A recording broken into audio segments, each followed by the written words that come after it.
জুবিনৰ হত্যাৰ বা জুবিনৰ মৃত্যুৰ তদন্তক বিপথে পৰিচালিত কৰিবৰ বাবে আমাৰ মাজত কিছুমানে প্ৰচেষ্টা চলাইছে নেকি জুবিনৰ মৃত্যুৰ সুযোগ লৈ সিদিনাখন গুৱাহাটী মহানগৰীত এক প্ৰকাৰ যি পৰিৱেশ সৃষ্টি কৰি দিয়া হৈছিল সেই পৰিৱেশৰ আঁৰত কোনবোৰ ব্যক্তি আছিল মই ৰাইজক আকৌ এবাৰ কম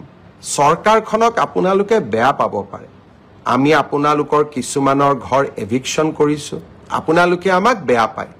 কিন্তু এভিকশনৰ প্ৰতিশোধ লবলৈ জুবিনক আপোনালোকে ঢাল হিচাপে ব্যৱহাৰ নকৰিব জীৱনকালত কোনটো জাগাত আপোনালোকে জুবিনক সংগীত অনুষ্ঠান পৰিবেশনৰ কাৰণে মাতিছিল বাংলাদেশৰ পৰা মমতাজক লৈ অহা কেইবাটাও উদাহৰণ আছে কিন্তু আপোনালোকৰ অঞ্চলবিলাকত গৈ জুবিনে সংগীত অনুষ্ঠানো পৰিবেশন কৰিব পৰা নাছিল জুবিনৰ মৃত্যুৰ পিছত আপোনালোকে কেনেকৈ জুবিনৰ অনুৰাগী হৈ পৰিলে হিমন্ত বিশ্ব শৰ্মাৰ ওপৰত আপোনালোকে প্ৰতিশোধ ল'ব লাগে মোৰ ওপৰত আপোনালোকে প্ৰতিশোধ লওক কিন্তু সেই প্ৰতিশোধ বা সেই মই কিয় এভিকশন কৰিছো তাৰ প্ৰতিশোধ আপোনালোকে জুবিনৰ নাম লৈ নকৰিব